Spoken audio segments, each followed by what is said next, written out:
This blows my mind. I never could have imagined this. It's so much nicer than when I lived here. It's so crazy. This green light is just to get into this box. Why do I need permission to get in the box? They have a red light up there, so why do I need permission to go in the box? Just let me go in the box.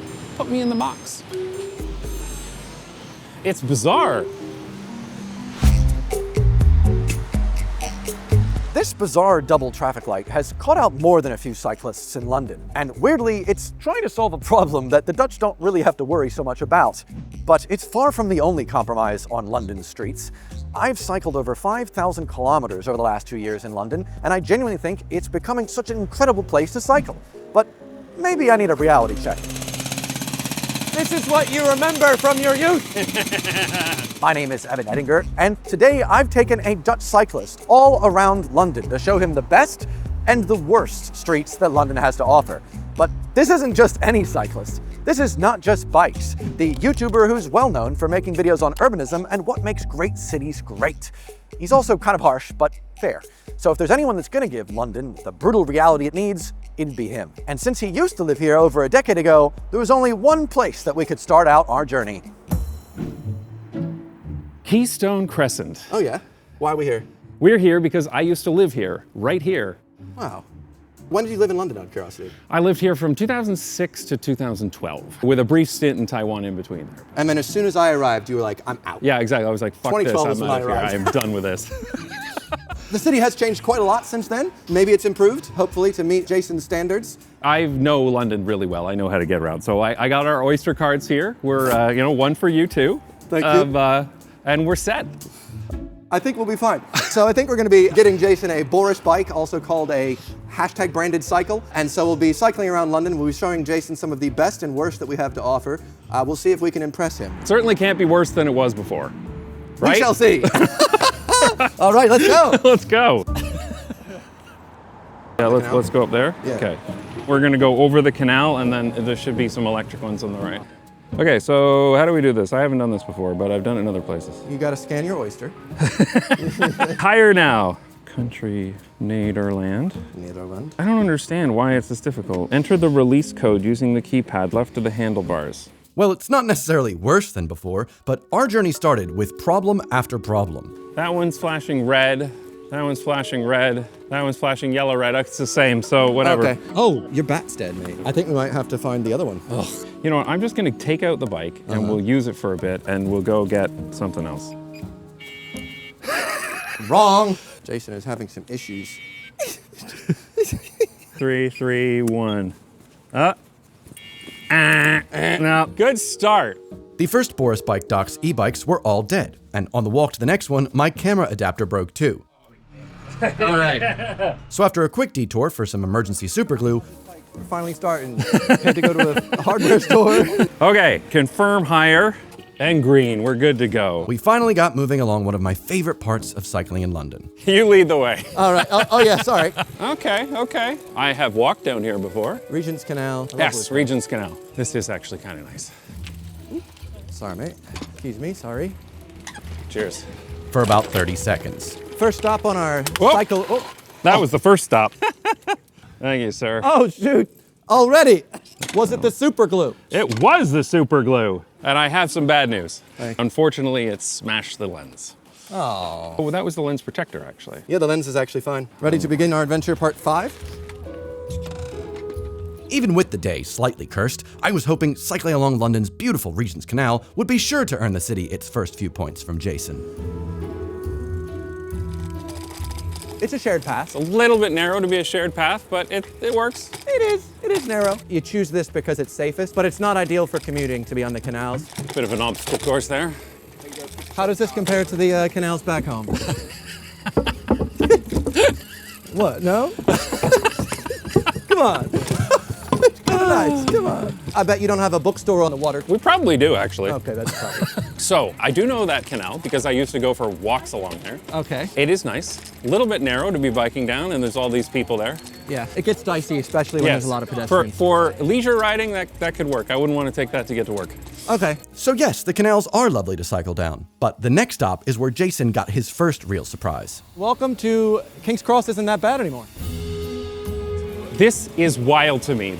This is crazy. None of this was here when I lived in King's Cross. This was all just, This is all new. and this is really nice. I never rode a bike in London, at least not to the best of my knowledge. Maybe I blocked out those memories. But my wife did sometimes ride from here into Soho. She would take the side streets and eventually portage to avoid the worst of it. Well, a lot of the main roads now are main roads for bikes. I am looking forward to seeing that. That's the big change. It's amazing. It's quite swank. Yeah. When I moved here, King's Cross was not a nice place to be. When I moved here, King's Cross is even worse.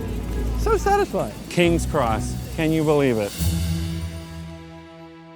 He wasn't kidding. Back in 2008, when Jason was in London, this is what this very road looked like on Google Maps. A dingy industrial area with a petrol station on the corner.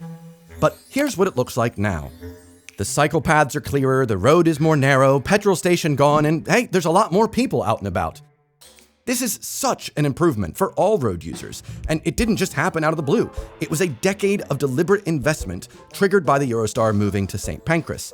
Fix the environment, and the people will follow, which makes what comes next even more frustrating, because just when the city was finally making a good impression, it finds a new way to get awkward again. Oh, This is our lovely Cycleway. Look, tulips. well, shit. We put them out for you for the Dutch. That's so considerate of you. Thank you. And it's your favorite, a car parked in the Cycleway. He's not supposed to be there. Looks like a tulip is missing. Oh, now our tulips are gone. This is what you remember from your youth.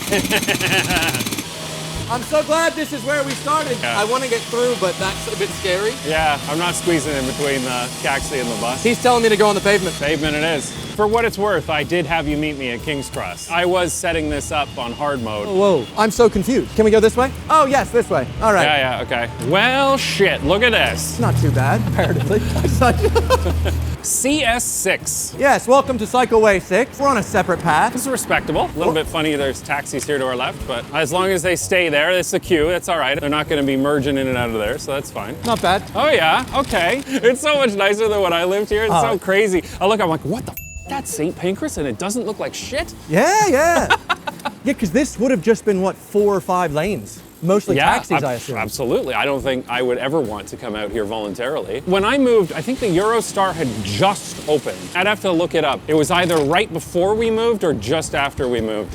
And that's when things started cleaning up around here. That's fascinating as well. That must have been just at this peak time where enough of people went, this isn't right. Yeah. Now, it might not be a separate cycleway, but the next road I take Jason down features London's next best thing. Welcome to Euston Road. Yeah, Euston Road. What I a was fun not looking forward to intersection. this. We're gonna take a right here. On Euston Road and on purpose? Oh, so this is one of those shared bus and bike lanes. Yes, it's not the best form of infrastructure.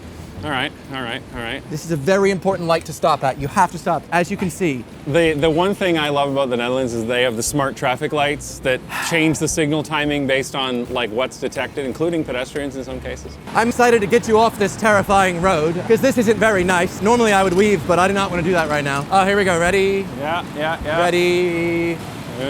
Thank you. Oh my. We're surviving. The next light, we take a left. All right. I find it strange that such an important part of London, King's Cross, with a big train station, doesn't have a cycleway or protected cycleway. I will say though, there are fewer cars here than there used to be. Okay. There used to be way more cars on Euston Road, and also they are actually driving slower than they used to. So that is nice. There are a lot fewer Where is cars. our light? Is it that one there? It is. When the oil crisis happened in the 1970s, Yeah. the Netherlands was forced to have car-free days to save oil, and then people liked it. And it gonna- was actually a big reason why the Netherlands became bike-friendly. Same with Copenhagen. It was because of the oil crisis. When the oil crisis happened in the US and Canada, one of the things they did to save gasoline was to bring in right turn on red. Oh. Yeah, the oil crisis gave us Copenhagen and Amsterdam as cycling cities and right turn on red in the US. Well, that's depressing.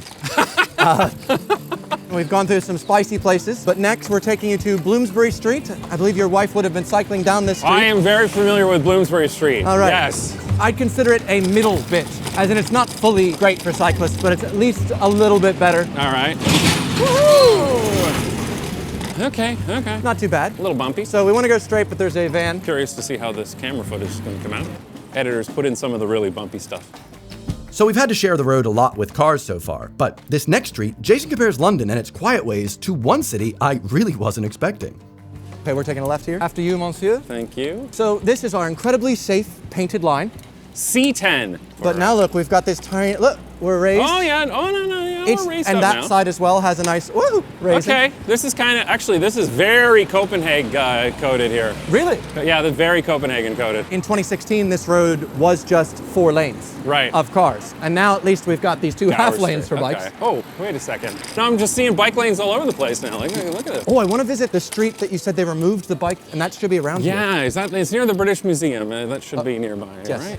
Yeah, that checks out. Oh, Jesus. The guy parked in the bike lane. On the phone, no less. Yeah, well, this is Montague Place, right here. This is where it was, right? Yes. Yeah. So, we should turn left on this. Yes, I remember walking here with my wife, and she would point out the good bike infrastructure, right? And I remember there was one on her commute. There was this little protected bicycle lane. I believe it's here on Montague Place. Oh, it actually says no left turn except cycles. Except bikes, that's right. Yeah, this is it. So this used to have a protected bicycle lane here, but they removed it. I think it was in 2012 or 2013. And I think that's the thing. I don't think that you need to have protected bicycle lanes everywhere. If there are few cars, then it's not really necessary. 15 years ago, you'd come here and there would just be a ton of like tourist buses and taxis and cars everywhere. But there was a little protected contraflow bike lane. Just one direction. Just one, yeah. I think I still prefer this. You see that one as well? Yeah. Q1. Q1, quiet way, right? Yes, yes. So we have our right. quiet ways, which is like the side streets. So most of my way is basically C's and Q's. Yeah, this is one of those things I've talked about lots of times, that like bicycle lanes are not bike infrastructure, they're car infrastructure. Because if you didn't have the cars, you wouldn't need bike lanes. So I always say, like, if you just get rid of the cars or reduce them to like this level, why do you need the bike lane at all? We're kind of weaving in and out of some C's, some Q's, to get you to Piste de Resistance, some Cycleway 3, a really nice one on the river. I don't like this. I usually would avoid this type of road because it's like, this is uncomfortable to me. We got the bus lane with a lorry unloading. Sorry, I'm really sorry about this. I mean, I think that this is the thing with London. If you're on one of those cycle superhighway routes, then it's not bad. But in between, not really sure. You know, it was funny, I did a video in Paris years ago. And a similar thing in Montreal with someone who had worked in the government building some of the bike lanes. And I went out with him on some of the nice bike lanes. And I was like, oh, this is great. Yeah, fantastic. And then I went out on my own, not knowing like which ways to go. And holy shit, in both cases. So what do you think of this? We've got a green light here. Yeah. But it just lets you into... That makes no sense. No, thank you. You'll have one of those where you see a green light, so you go, oh, it's green. Yes. You cycle through, but then don't notice the second red, and you almost get hit by a car. Yeah, that is bizarre. I don't know why I need permission to go into the little box. So this is one of the streets that has not yet changed. We have not improved Holborn yet for cycling. We do have a little safety box, but it's just not nice yet. Oh, sorry, mate. That's all right. I'm really glad London has impressed Jason so far, but I still have to take him through some really rough patches till he can finally get to our crown jewel, Cycleway 3 along the Thames. They're trying to implement some cycling infrastructure here at some point soon, but it's such an important junction, they can't just shut it down yet, they say. So you never would have cycled in this area? Never, absolutely not, no. No. Yeah. Taking a left? But at this point, you might be wondering why any of this even matters. Quiet ways, slower speed limits. Well, this is why. Where I've taken Jason now is the notorious Holborn Gyratory, which I'll be mispronouncing for the rest of this video. A gyratory is a massive high-speed one-way traffic system or roundabout. London has quite a few gyratories, like the one at Hammersmith, Elephant and Castle, and Old Street Roundabout. Well, they used to be gyratories. London has been slowly but surely updating its infrastructure to convert gyratories into safer junctions. I show how great the changes were to the Old Street Roundabout in my previous video on cycling in London, linked above. Since 2008, at least 8 cyclists and 4 pedestrians have been killed on or around this junction, making it one of the most dangerous junctions in all of Britain. And if you'd like a hint as to why, watch as even with 5,000 kilometers of cycling experience under my belt, while following Google Maps, I accidentally take Jason the wrong way down a massive one-way road.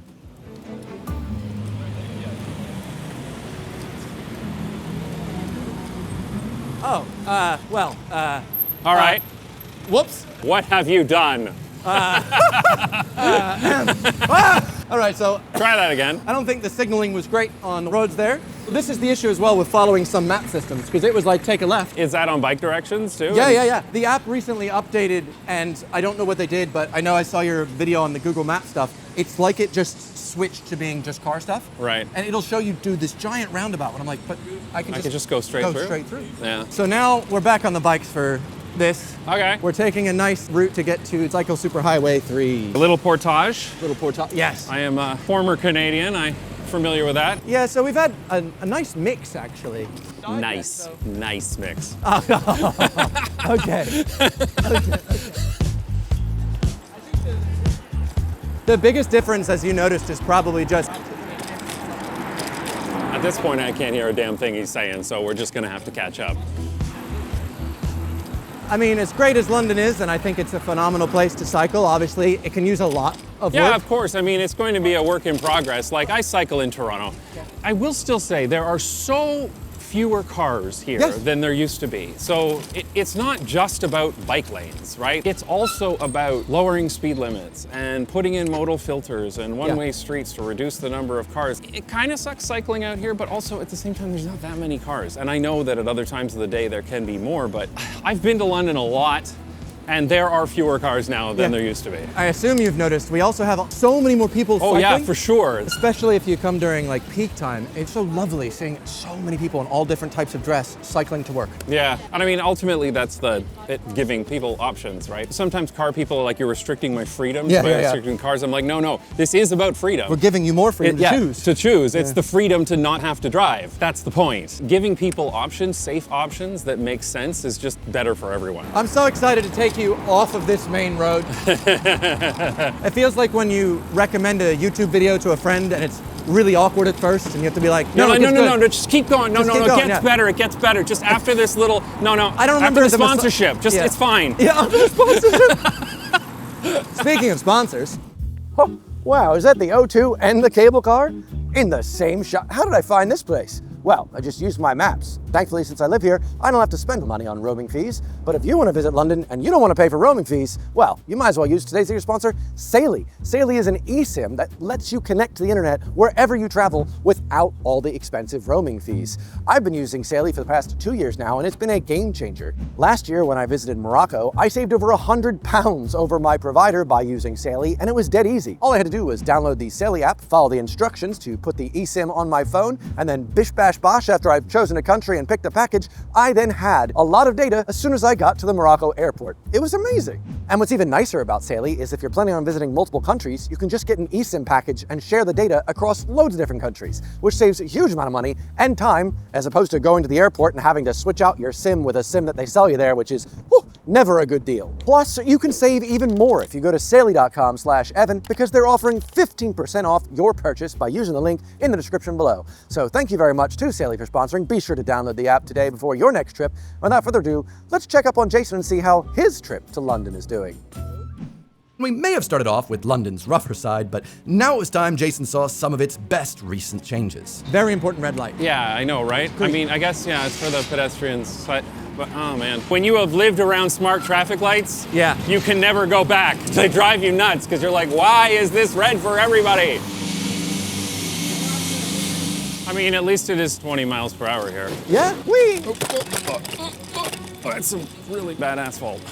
I think I am feeling the bumps in the asphalt on this bike more than you are on yours. Oh yeah, I've got a little smoother ride. I suspect the Boris bike is not the best for shocks. All right, left here. Yeah. Oh yeah, when you were here, you didn't have the lovely Elizabeth line. That is true. I still have yet to be on the Elizabeth line, so I have to do that. Yeah, I You've really have to do it. that. What was it called? Crossrail or something? Well, it's under construction probably the 10 years before you moved and 10 years after. Something like that. Oh, welcome to the Barbican. I used to go to university here, so I'd have to walk through this disgusting tunnel every day, not realizing it's a beautiful, brutalist area right above. All right. I mean, I'd like to take a right. Well, this is a nice narrow road, huh? A little cut through here for bikes. It's all right. Look, we have two bikes, you and me. All right, we got 2 arrows here. Oh, this is left. I'm going in the middle. Well, maybe not loving that, but okay. That way. I made a boo-boo. Is that how we were supposed to go? No. I made a bit of a mistake. Oh, we're so close to bank. Almost there. Another one? Yeah. Except cycles. Except Here we are. cycles, yeah. And that's a right turn as well. That's interesting. Yep. It just feels like a nice mixed-use area. Kind of sneak in here around the garbage truck. So it says except buses And for for access. access. But I'm a bike, so we can go straight and then right. Okay, I'm gonna need a pint after this. Well, this looks new. Just for us. Huh, this is new. It is. We're currently in the square mile city of London, which has the lowest percent of car ownership in the entire UK. Second is Tower Hamlets, the borough I live in, where 77% of people do not own a car.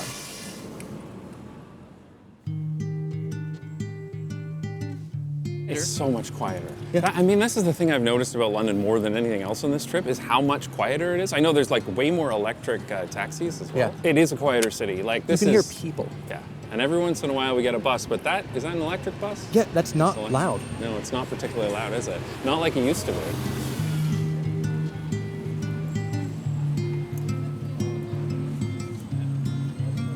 The folks at Modacity often say that the best bike plan is a good car plan. Yeah. Like it really is more about controlling cars than it is about installing a bunch of expensive infrastructure. Yeah. Oh, Lisa. Hi. What are you doing? Going to the Bank of England to exchange some old-ass notes I found in my bag. We're filming a little video Hi, about cycling in Jason. London. This is Jason. Yeah. All right, see you later. See ya. Cheers. Nice to meet you. This is one of these things I talk about just in walkable cities. You're more likely to run into somebody you know. It's nice to just meet people. It is. I mean, again, is this bike infrastructure? This costs nothing. Exactly. All they did was remove the cars. Here's one of these e-bike delivery things here. So I never really knew how to feel about these things that are technically e-bikes because they're just within the parameters of what's allowed to be called an e-bike. I would rather that they just had lots of micro trucks and just said, yes, they are trucks. They are little electric trucks, but then the streets in general are just slower and safer and wider. Yeah. Hey, Tower Bridge. This is wild to me, like genuinely wild to me that London Bridge has no cars on it at this moment. Look at this. There are literally no cars on London Bridge right now. This blows my mind. I never could have imagined this. Yeah. It's insane, isn't it? Yeah.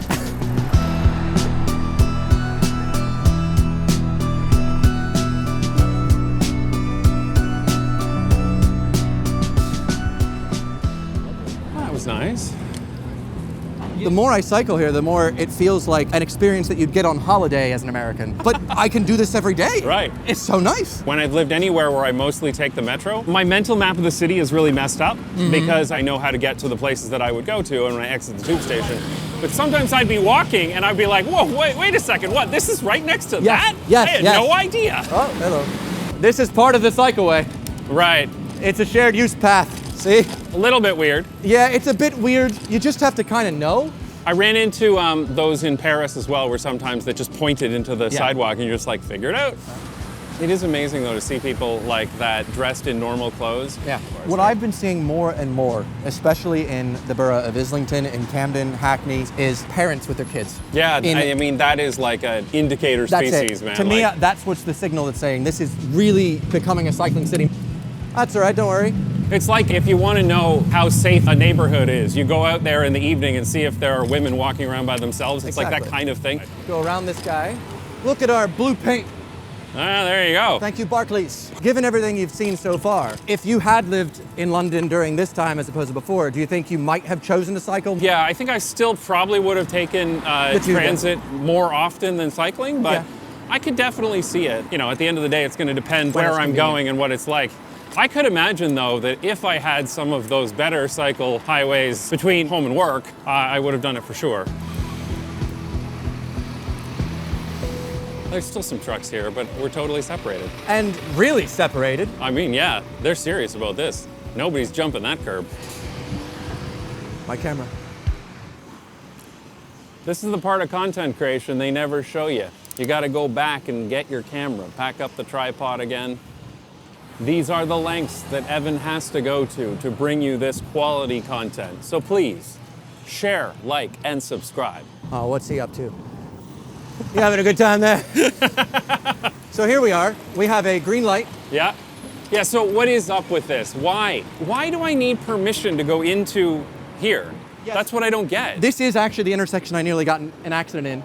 I cross this bridge, I see a green light, I come on through it not realizing that traffic had just opened up and there's a red light here. There's no indication here that this green light is just to get into this box. And also, like you said, why do I need permission to get in the box? I get that the car's not allowed in the box, but they have a red light up there. So why do I need permission to go in the box? Just let me go in the box.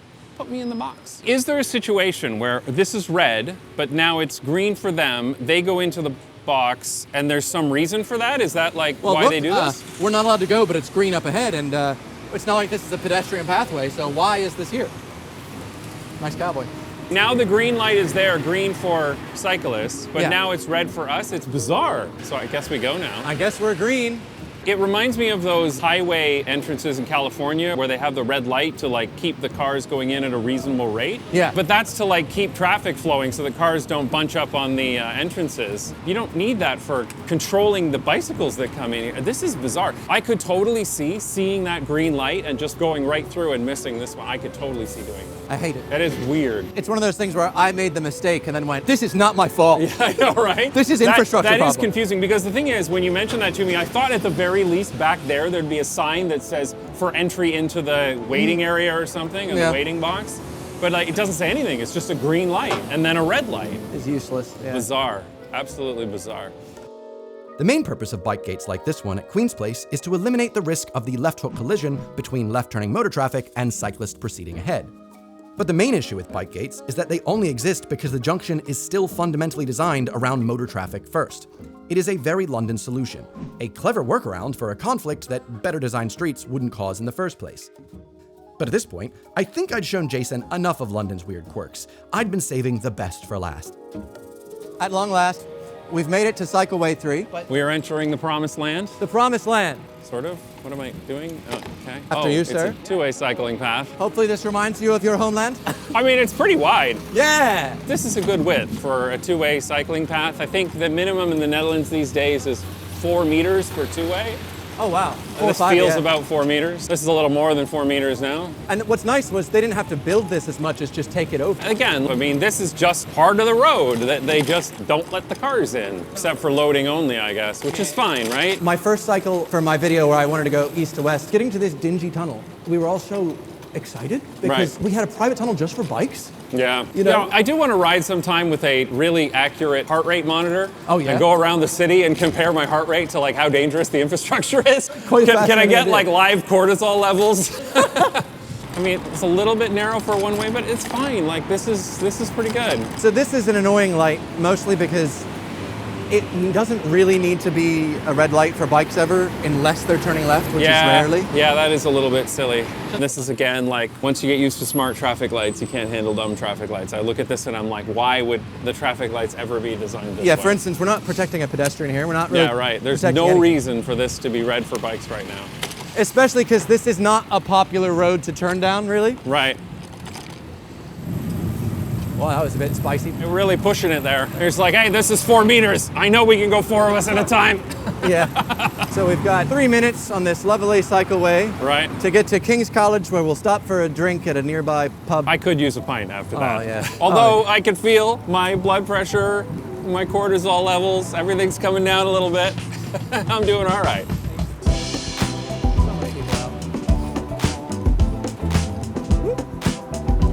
So we had the London tube strikes in the summer. Right, And they were the that most happens. brutal tube strikes we've ever had. However, loads of people got on Lime bikes. Right. And there were so many that this road was clogged with them. It was insane as a person who cycles all the time to see so many people on the bikes. Oh, sorry, go for it, sir.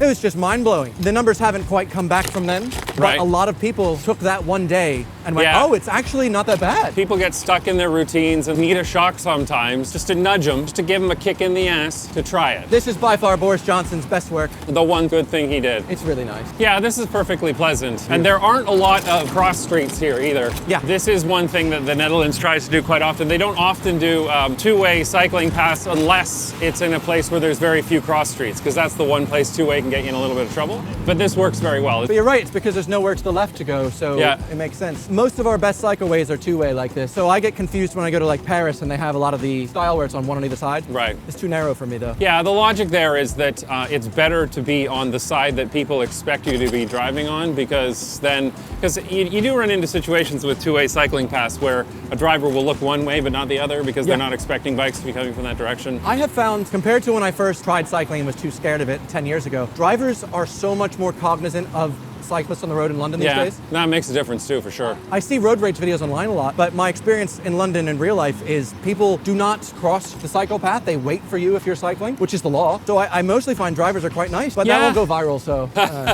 This is one of the things with the Netherlands, is that even when you are driving around cars, you're driving around cars driven by people who ride bicycles themselves. So they know of it, So they know exactly what it's like. And it just makes everything more chill. And I do find that there'll even be like a luxury car coming along and they'll slow down and wave me through on a bicycle. And I'm like, wow, look at that. The standards. You know, when you get waved through by a Lamborghini driver, you're like, wow, we're doing something right here. Yeah.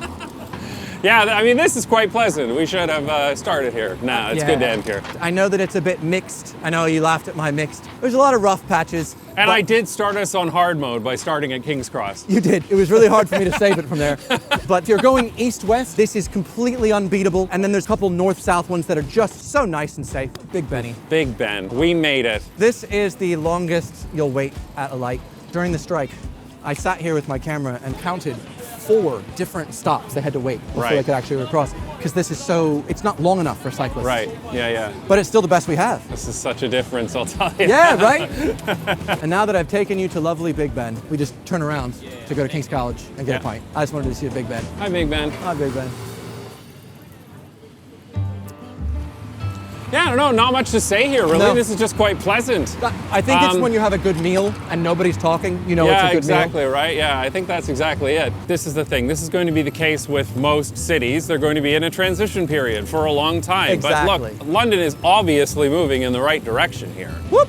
Even just bicycle traffic lights are not something you would have seen when I lived in London. It just wasn't a thing. There were probably a few around. I'm sure I'm going to get somebody in the comments say, actually, the first bicycle traffic light was installed in London. The argument I hate is when you have a part of England that installs like a strip of cycleway and nobody uses it. Yes. I'm like, yes, because that's not a network. Because of shit, yeah. No. If it's not connecting to the destinations people want, then it's kind of irrelevant. The former chief planner of Vancouver used to always say that you don't judge the need for building a bridge by counting the number of people swimming across the river. And it's exactly that. Like you don't look and say, well, nobody's biking, so we don't need bike infrastructure. It's like, no, actually, nobody's biking because you don't have bike infrastructure, or your bike infrastructure is shit. And finally, one little stop before a celebratory pint at the pub is a bit of road that until a few years ago was completely congested with cars. So I wanted to take you here because this used to be an incredibly busy road from east to west in the city, but now they've put up these filters.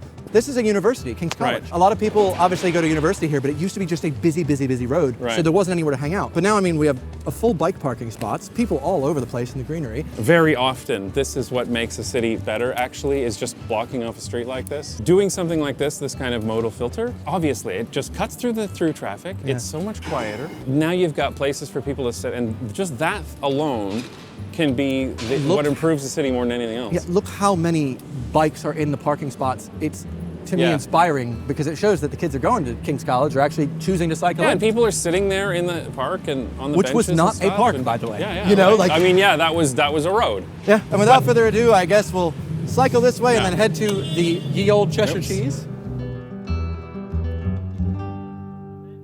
These are automatic bollards. They are, yeah. Those are rising bollards. I'm excited about an automatic bollard. Obviously, this is so much better than it used to be. It is frustrating to me that it happens every time in every city. Everyone gets up in arms, they're all angry about it, they're all like, and then you do it, and then there's almost nobody that wants it. Nobody wants to turn it back, no. Unless you're the mayor of Tower Hamlets. Right. Sometimes they do turn it back. You know, you get some dickhead politician that runs on a war on cars platform. I'm from Toronto. You're used to it by now. Or lived in Toronto anyway. I'm from London.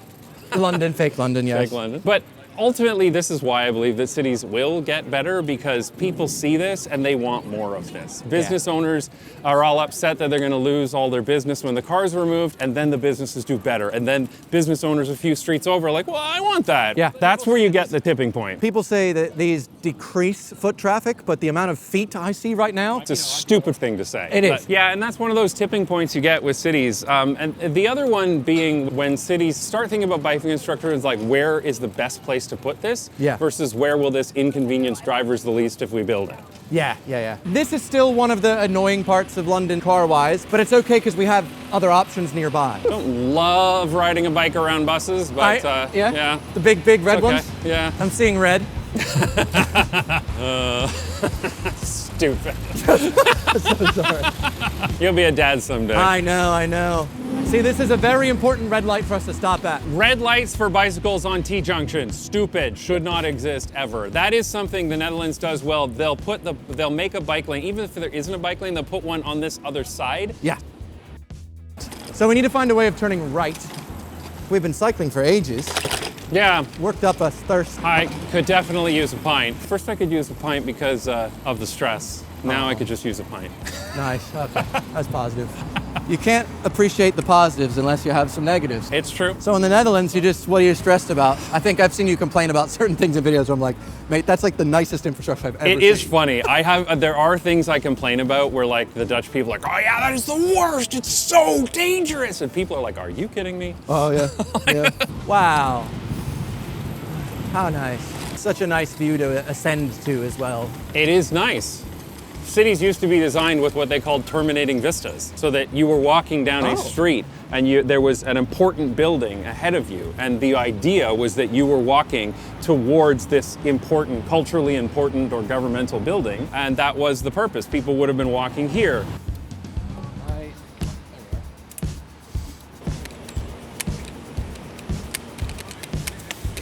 A little bit long. Honestly, wasn't expecting to wait this long. Here we go. There's the Cheshire cheese. We have to cross to the right. Yeah, I need to park this. Okay, there. And there's no free spots. Not one? Yeah, 0 spaces in the app. I should have checked that first. Sorry. We got down the street here 7 spaces, so. I apologize. I said sorry. That's me. Have a nice cycle. Next street, turn left, we can return the bike. Uh-oh. Christ. What are we supposed to do? Are you pulling out a bike? Yeah. Oh, that's so convenient. Yeah. We would like to support you. There you go. Cheers. We're professionals. I can't believe it. Yeah, look at this shit. Oh my God. Oh my God, that was so loose. Cheers, my dears. Cheers. Oh, I needed that. Mate, that is excellent. That's good, eh? So, compared to when you had cycled here originally, though, I know it was a very different place, but do you feel like with all the changes that have happened since you lived here, that it's been substantial enough for you to like class London as a place that you might choose to cycle in? I think if I lived here today and I worked in London, there is a chance that I would cycle to work. It would really have to depend, because the thing is there's some really, really good infrastructure out there. And I know the cycle highways are meant for like long distance commuting more than anything else. If I was along one of those, for sure, absolutely. I think though, like for everyday trips, I think I would still take the tube most of the time. I think it would be like maybe 25-75 split or something. But you'd have that as an option. Of course, and that's what you want. And a question I'm curious about is, would you feel comfortable cycling with your kids in London?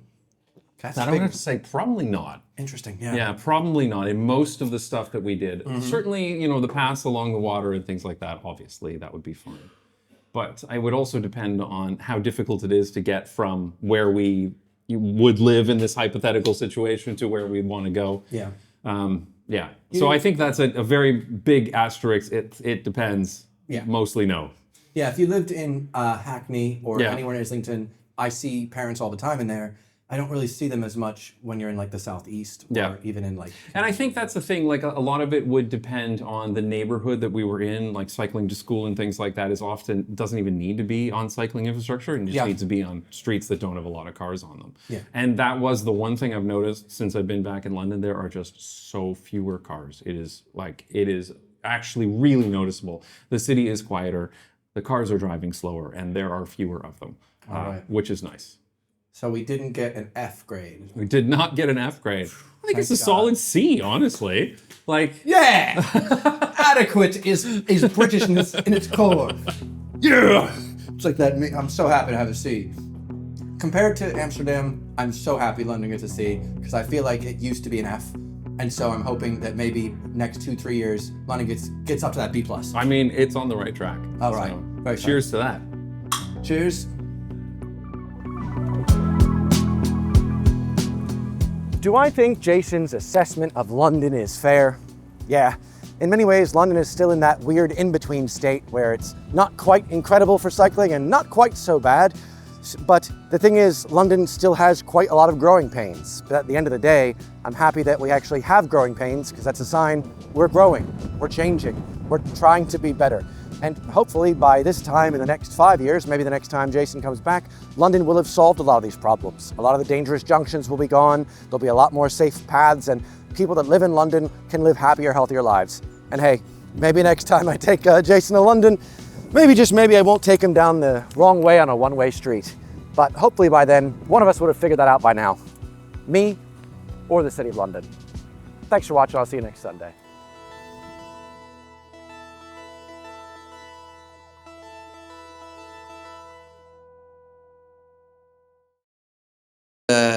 They're called GVs, actually. There we are, just a bit of that. Can you just like pick that up and just grab it? Just take it with you. Oh!